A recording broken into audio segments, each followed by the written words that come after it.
Have you ever promised yourself, this is the last time, only to find yourself back in the exact same place a few days later?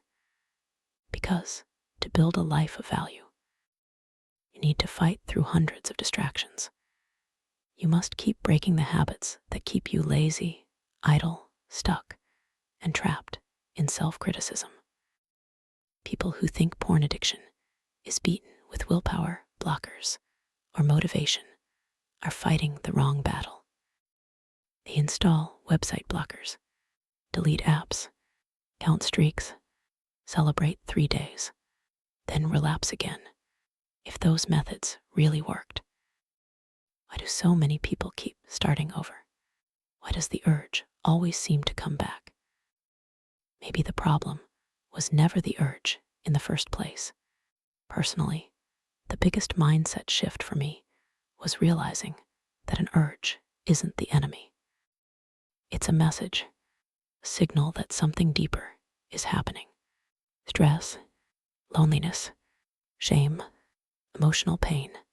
When I understood that, I stopped asking, how do I resist this?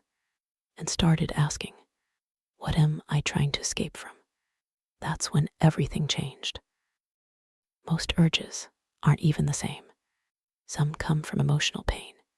Some are just habits triggered by your environment. Others are simply physical desire. If you treat every urge the same way, you'll keep using the wrong solution. Another mistake almost everyone makes, becoming their own worst enemy after every relapse. I have no discipline. I'm pathetic. I'll never change. That voice doesn't make you stronger. It feeds the same shame that drives the next relapse. A coach looks for what went wrong. A critic only attacks the person. There's a huge difference. And stop making porn your identity. You're not born an addict. You've learned a coping pattern. What the brain learns, it can also unlearn. Don't rely on willpower either. Design your environment so bad decisions become harder. Move your phone. Avoid your highest risk situations. Make the right choice the easier choice. And if you're using accountability, don't make it surveillance. Real accountability isn't someone checking your streak. It's someone asking, what's weighing on you today?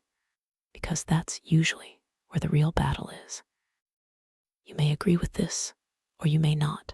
I don't care. But if your entire recovery is built around fighting urges instead of healing the pain underneath them, you'll keep winning battles while losing the war.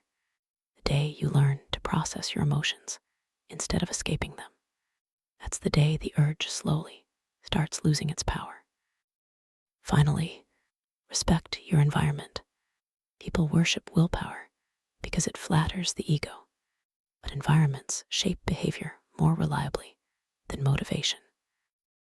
Move the phone out of the bedroom. Keep screens away during vulnerable hours.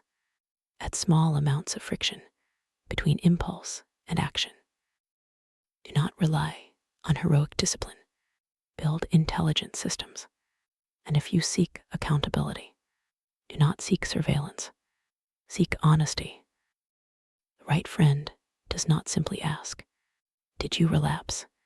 They ask, what burden are you carrying today? That question reaches the root. The others only measure symptoms. In the end, the goal is not to collect impressive streaks. A streak is merely a number. Real victory is quieter. It is developing the ability to face stress without escaping, to sit with loneliness without numbing it, to experience shame without becoming it. When that inner strength grows, the urge loses its authority, not because you defeated it, but because it no longer has a message you need to hear.